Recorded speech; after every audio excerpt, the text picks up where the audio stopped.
Salam Bapak Ibu Saudara, saya bersyukur bisa bertemu kembali melalui ibadah keluarga besar STT Cipanas yang diadakan pada hari ini.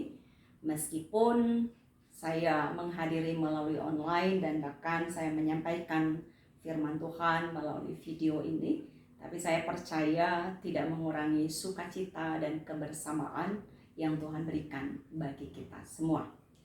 Dan sebelum kita akan merenungkan firman Tuhan, terlebih dahulu kita bersatu di dalam doa.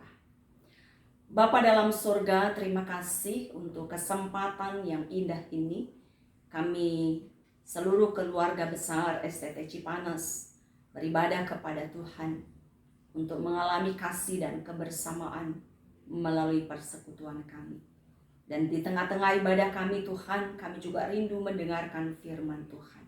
Kami mau belajar untuk mengerti dan memahami isi hati-Mu yang merupakan kebenaran yang menuntun kami kepada jalan yang benar di dalam hidup kami hari lepas hari. Maka berkati dan bukalah hati pikiran kami Tuhan, agar kami mau dan mampu memahami kebenaran firman-Mu. Berkati juga hamba-Mu yang menyampaikan firman-Mu bagi kami, tutup bungkus hamba-Mu dengan kuasa-Mu. Layakkan hamba-Mu, mampukan hamba-Mu Tuhan untuk menyampaikan kebenaran firman-Mu. Hanya di dalam nama Tuhan kami Yesus Kristus kami berdoa. Amin. Firman Tuhan terambil dari Maleakhi pasal 2 ayat 1 sampai dengan ayat yang ke-9. Saya akan membacanya untuk kita dan Bapak Ibu Saudara mengikuti di dalam hati masing-masing. Dalam nama Tuhan Yesus demikianlah firman Tuhan. Maka sekarang kepada kamulah tertuju perintah ini, hai para imam. Jika kamu tidak mendengarkan dan jika kamu tidak memberi perhatian untuk menghormati namaku, firman Tuhan semesta alam, maka aku akan mengirimkan kutuk ke antaramu dan akan membuat berkat-berkatmu menjadi kutuk. Dan aku telah membuatnya menjadi kutuk, sebab kamu ini tidak memperhatikan. Sesungguhnya aku akan mematahkan lenganmu dan akan melemparkan kotoran ke mukamu, yakni kotoran korban dari hari-hari rayamu, dan orang akan menyeret kamu ke kotoran itu. Maka kamu akan sadar bahwa kukirimkan perintah ini kepadamu supaya perjanjianku dengan Lewi tetap dipegang. Firman Tuhan semesta alam. Perjanjianku dengan dia pada suatu pihak ialah kehidupan dan sejahtera, dan itu kuberikan kepadanya. Pada pihak lain ketakutan, dan ia takut kepadaku dan gentar terhadap namaku. Pengajaran yang benar ada dalam mulutnya, dan kecurangan tidak terdapat pada bibirnya. Dalam damai sejahtera dan kejujuran ia mengikuti aku, dan banyak orang dibuatnya berbalik daripada kesalahan. Sebab bibir seorang imam memelihara pengetahuan, dan orang mencari pengajaran dari mulutnya, sebab dialah utusan Tuhan semesta alam. Tetapi kamu ini menyimpang dari jalan. Kamu membuat banyak orang tergelincir dengan pengajaranmu. Kamu merusakkan perjanjian dengan Lewi, firman Tuhan semesta alam. Maka aku pun akan membuat kamu hina dan rendah bagi seluruh umat ini, oleh karena kamu tidak mengikuti jalan yang kutunjukkan, tetapi memandang bulu dalam pengajaranmu. Amin. Bapak Ibu Saudara yang terkasih di dalam Tuhan Yesus Kristus, tema firman Tuhan hari ini saya berikan tema jangan menjadi pemimpin yang menyesatkan. Atau bagi kita pelajar bisa dikatakan jangan menjadi calon pemimpin yang menyesatkan. Ibu Bapak Saudara yang terkasih dalam Tuhan Yesus, kalau kita melihat sekilas dari latar belakang kitab Maleakhi, kita akan menemukan bahwa kitab ini berbicara tentang pengutusan seorang nabi yang disebut Maleakhi. Ia diutus oleh Allah untuk melayani bangsa Israel setelah mereka selesai membangun bait Allah atau bait suci. Terkait dengan pembangunan bait suci, yaitu di Yerusalem, sebenarnya Bapak Ibu, tujuan awal itu supaya membawa dampak pembaharuan bagi kehidupan rohani umat Israel. Tetapi apa yang terjadi? Yang terjadi adalah sebaliknya. Bangsa Israel tetap hidup di dalam kedagingan dan mereka menunjukkan pola hidup yang fasik. Hal ini terlihat dari perilaku mereka yang dikatakan di dalam kitab Maleakhi. Mereka meragukan kasih Allah, tertera di dalam pasal 1 ayat 2-5. Bahkan mereka menghina mesbah Allah dengan korban yang cemar dan binatang yang cacat dan sakit. Pasal 1 ayat 6-14. Dan segala perbuatan yang tercemar lainnya. Nah, Bapak Ibu Saudara, dan yang lebih parah lagi, melengkapi daftar dari penyimpangan hidup dari bangsa Israel atau daftar kefasikan yang terjadi di tengah-tengah bangsa Israel. Di sini Nabi Maleakhi mengungkapkan bahwa penyebab dari kefasikan itu yaitu perbuatan para imam. Mereka bukan saja tidak mengajarkan kebenaran, tetapi mereka memberikan contoh kehidupan yang fasik. Itulah yang menjadi dasar atau perikop yang kita renungkan pada hari ini di pasal 2 ayat 1-9. Oleh sebab itu Allah menunjukkan murkanya. Allah menyatakan, ia mengancam bahkan memberikan hukuman berat kepada para imam dan bangsa Israel atas kefasikan mereka. Bapak Ibu Saudara yang terkasih, meskipun mereka telah jatuh ke dalam dosa yang besar, tetapi Bapak Ibu, Allah tetap mengasihi mereka. Ini hal yang luar biasa. Allah tidak pernah berubah di dalam kasih-Nya. Maka kalau kita melihat di dalam Maleakhi pasal yang ketiga ayat 1, Allah bahkan bukan saja hanya memperingatkan, tetapi Allah mengutus malaikat perjanjian. Artinya utusan perjanjian. Untuk apa? Untuk membimbing umat, membimbing mereka supaya mereka meninggalkan kehidupan yang fasik dan kembali kepada jalan yang benar. Kita bisa lihat di dalam Maleakhi 3 ayat 1 sampai ayat yang kelima. Dan Bapak Ibu Saudara, kalau kita melihat penutup daripada kitab Maleakhi di pasal 4, kita melihat gambaran tentang komunitas atau sekelompok umat Allah dengan kehidupan yang dipulihkan oleh kebenaran Allah. Bapak Ibu Saudara yang terkasih dalam Tuhan, jadi kalau kita melihat dari secara keseluruhan kitab Maleakhi, ada dua pengajaran atau pelajaran yang kita bisa pelajari. Yang pertama, bahwa kecaman dan ancaman itu adalah merupakan peringatan daripada Tuhan agar umatnya meninggalkan kefasikan. Bapak Ibu Saudara, ini juga berarti bukti bagi kita bahwa anugerah Allah yang cuma-cuma itu bukan berarti murahan. Anugerah itu tidak ternilai harganya. Maka di sini setiap perilaku, di sini Tuhan meminta tanggung jawab kepada setiap umatnya atas setiap perilaku dan sikap di dalam hidup umat Tuhan. Yang kedua yang kita lihat, Maleakhi juga mengkonfirmasi tentang kasih Allah yang tidak berubah kepada umatnya. Karena itu kita melihat di dalam kasih-Nya, Ia mengutus utusan perjanjian untuk membimbing umat Israel kembali kepada jalan yang benar. Utusan perjanjian atau Maleakhi 3 ayat 1 mengatakan sebagai malaikat perjanjian. Ini adalah simbol bagi orang percaya, adalah simbol Mesias yang datang sebagai juru selamat dunia. Kita tahu, kita mengenal melalui karya keselamatan Sang Mesias, Allah menebus umat pilihan dan menuntun mereka supaya memiliki kehidupan yang benar, yang memuliakan Allah dan menjadi berkat bagi semua orang.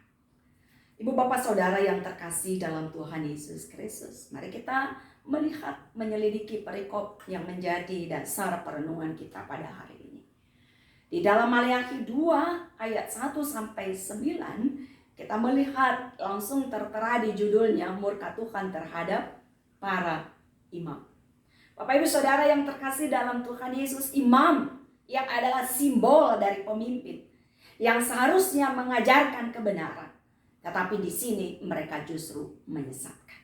Bayangkan Bapak ibu saudara, jika ada hamba Tuhan, kalau ada pengajar, dosen atau guru di sekolah yang seharusnya tugas mereka adalah mengajarkan kebaikan, mengajarkan kebenaran, tetapi justru yang diajarkan adalah kejahatan, maka pastinya jika di antara kita adalah sebagai pemimpinnya, apakah itu di tingkat sinode, ataukah itu sebagai ketua, kalau itu di perguruan, atau kepala sekolah kalau itu di sekolah, pasti akan marah, pasti akan murka, dan segera mengambil tindakan yang tegas. Inilah yang terjadi di dalam perikop yang kita renungkan hal ini. Allah murka kepada para imam Israel. Seharusnya mereka mengajarkan kebenaran, tetapi justru mereka sendiri yang menyesatkan bangsa Israel, yaitu dengan pengajaran dan dengan perbuatan yang tidak benar. Itu yang tadi diuraikan di dalam ayat 6 sampai dengan ayat yang ke-8. Yang harusnya imam itu menyatakan kehidupan, menyatakan kesejahteraan, memberikan pengajaran kepada umat Tuhan. Tetapi yang terjadi, mereka justru menyimpang dari jalan itu. Mereka membuat banyak orang tergelincir dengan pengajaran mereka yang salah. Dan mereka merusak perjanjian Tuhan dengan Lewi. Bapak ibu saudara yang terkasih di dalam Tuhan Yesus, akibat dari pengajaran yang salah dan contoh perbuatan yang tidak benar, membuat bangsa Israel menyimpang di dalam kehidupannya. Baik di dalam kehidupan mereka sehari-hari, mereka menyimpang dari kebenaran. Dan juga di dalam kehidupan ibadah mereka menyimpang kepada Allah. Beberapa yang tadi saya katakan di awal, dan kemudian kita lihat kembali apa aja yang kehidupan penyimpangan yang dilakukan oleh umat Allah. Mereka berani membantah Allah. Pasal 1 ayat 2. Mereka memberikan persembahan yang mencemarkan mezbah Allah, termasuk binatang yang cacat dan sakit. Pasal 1 ayat 7 sampai 8. Mereka mencoba menipu Allah. Pasal 1 ayat 14. Dan banyak bentuk penyimpangan lainnya. Ini semua adalah akibat dari pengajaran dan kejahatan dari perbuatan para imam yang harusnya mengajarkan kebenaran, tetapi justru mereka tidak menghormati kebenaran, mereka tidak menghormati Allah. Karena kondisi ini, umat yang sedemikian menyimpang inilah Allah sangat murka, baik kepada para imam dan juga kepada bangsa Israel. Allah mengecam para imam dengan ancaman berbagai hukuman, mulai dari mengubah berkat menjadi kutuk, membuang dan tidak memakai mereka, sampai mempermalukan mereka menjadi kehinaan bagi banyak orang. Bapak ibu saudara yang terkasih dalam Tuhan, ini adalah hal yang wajar dan layak bagi penyesalan itu yang dikatakan di dalam firman Tuhan ini. Dalam kecaman kepada bangsa Israel, di sini kita melihat yang menunjukkan dirinya sebagai Raja semesta alam yang layak dihormati oleh segala bangsa. Bapak ibu saudara, oleh sebab itu sikap umat Israel yang tidak menghormati Allah, itulah yang tidak bisa diterima oleh Allah. Ia sudah begitu mengasihi umatnya. Berkali-kali ia memberikan kesempatan kepada umatnya untuk mengalami kasih-Nya, mengalami kembali perjanjian Allah, yaitu kasih-Nya yang besar. Tetapi mereka merusaknya. Mereka tidak menghormati Allah. Kesalahan Israel menjadi semakin berat, mengingat apalagi mereka dipilih sebagai umat pilihan Tuhan. Bapak Ibu Saudara, oleh sebab itu kita tahu bahwa mereka dipilih bukan karena kebaikan mereka, tetapi semata-mata karena kasih karunia Allah. Maka selayaknya, sewajarnya, seharusnya mereka menjadi contoh untuk hidup menghormati Allah. Bapak Ibu Saudara yang terkasih dalam Tuhan, kesalahan para imam yang sangat dikecam di dalam kitab Maleakhi hendaknya menjadi pelajaran berharga bagi kita pada saat ini. Apalagi kita semua yang hadir pada saat ini, keluarga besar STT Cipanas, kita sebagian besar memiliki panggilan pelayanan yang hampir sama dengan para imam. Kita sebagai hamba Tuhan, kita sebagai pengajar atau dosen, atau kita sebagai calon pengajar, kita adalah calon pemimpin di gereja atau calon pendeta bagi para mahasiswa. Dan tugas penting kita adalah mengajarkan kebenaran, memberikan teladan kepada umat Tuhan. Dan di sini Allah menuntut kesetiaan kita di dalam melakukan panggilannya. Atau mungkin di antara kita ada yang sebagai staf, atau sering kita katakan jemaat biasa, apapun lah sebutannya, apapun posisi kita. Tetapi ingat bahwa dalam segala tugas dan tanggung jawab sebagai orang percaya, sama-sama Tuhan menuntut kita untuk setia terhadap panggilan pelayanannya. Oleh karena itu kita harus memahami panggilan pelayanan kita dan setia menjalankannya. Coba Bapak Ibu Saudara, mari kita melakukan pertanyaan retoris. Ya, kita lakukan pertanyaan pada diri sendiri dan kita bisa menjawabnya. Bagi kita yang mungkin merasa ada di posisi sebagai pemimpin kah, sebagai pengajar, sebagai guru kah, atau calon pemimpin di masa depan, maka pertanyaan bagi kita, apakah saya memahami panggilan pelayanan saya dari Tuhan saat ini? Bapak Ibu Saudara, ini hal yang penting. Maka ketika pertemuan dalam satu mata kuliah yang saya ajar, yaitu pengembalaan, ada satu hal yang saya lakukan di kelas kami, yaitu bertanya tentang panggilannya dan memastikan kembali apakah seorang mahasiswa tahu panggilan pelayanannya. Bapak Ibu Saudara yang terkasih, ini penting kita memahami panggilan pelayanan Tuhan agar kita tahu apa yang kita lakukan, apa yang menjadi tujuan kita ke depan. Dan jika kita sudah paham, lalu pertanyaan selanjutnya, sudahkah saya melakukan pelayanan atau panggilan saya dengan setia? Lalu jika kita sebagai umat Tuhan, kita juga belajar dari kegagalan bangsa Israel sebagai umat Tuhan. Di masa sekarang ini kita dituntut menjadi umat yang juga harus memahami kebenaran. Nggak boleh main menyalahkan pemimpin, hamba Tuhan begitu saja. Kita juga bertanggung jawab untuk memahami kebenaran di dalam hidup kita. Dan juga hidup di dalam kebenaran itu sendiri. Karena berdasarkan kitab Maleakhi kita mengetahui bahwa kesalahan bangsa Israel adalah mereka tidak kritis ketika menerima pengajaran para imam. Sehingga mereka dijerumuskan dalam perbuatan, dalam tindakan yang salah di dalam kehidupan mereka sehari-hari.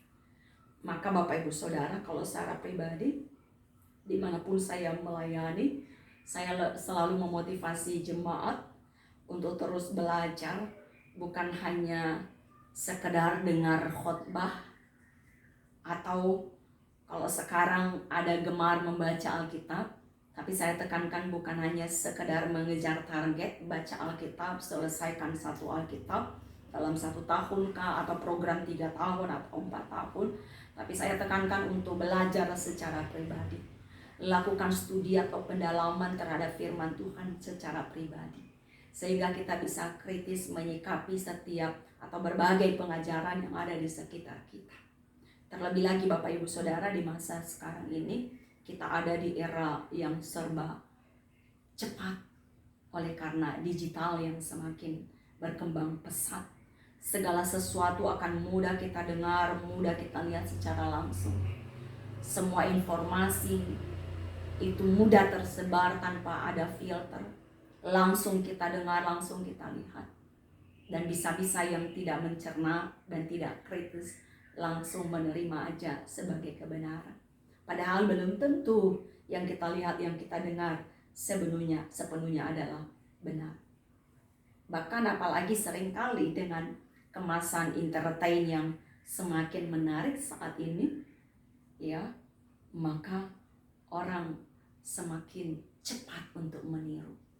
Termasuk juga di dalam pengajaran keagamaan. Mudah sekali untuk menyebar pengajaran yang salah. Maka Bapak Ibu Saudara, penting bagi kita untuk meningkatkan pemahaman kita akan kebenaran Allah. Caranya bagaimana? Yang tadi saya katakan. Kita bisa melakukan pendalaman Alkitab secara pribadi. Rajinlah membaca Alkitab. Cintailah setiap sarana yang membuat kita dekat dengan Allah, yang membuat kita peka, terbuka untuk mengerti, memahami akan kebenaran daripada Allah. Dan tentu kita harus senantiasa meminta pertolongan daripada Tuhan supaya kita dimampukan untuk mengenal, mengerti, memahami, dan mampu melakukan di dalam kehidupan sehari-hari. Bapak Ibu Saudara yang terkasih dalam Tuhan Yesus Kristus, jadi melalui firman Tuhan yang kita renungkan pada hari ini, ingatlah pesan firman Tuhan ini bagi kita. Jadilah pemimpin yang mengajarkan dan menjadi teladan kebenaran Allah. Dan jadilah umat Tuhan yang kritis, yang rajin, bekerja keras untuk belajar memahami kebenaran Allah yang dapat kita ketahui melalui mempelajari firman Tuhan setiap hari. Dan Tuhan pasti menolong dan memberkati kita. Amin. Tuhan memberkati. Mari kita berdoa. Bapa dalam surga, terima kasih untuk firman-Mu yang telah Engkau sampaikan kepada kami melalui hamba-Mu. Dan saat ini hamba-Mu berhenti untuk berbicara, tetapi biarlah Roh Kudus-Mu membantu kami untuk memahami lebih lagi kebenaran firman yang telah kami terima pada saat ini. Bantu kami Tuhan menjadi pemimpin, calon pemimpin yang memberikan pengajaran yang benar dan memberikan contoh melalui perbuatan dan perkataan kami dengan kebenaran yang sesuai kehendak-Mu. Di dalam nama Tuhan kami Yesus Kristus kami berdoa. Amin.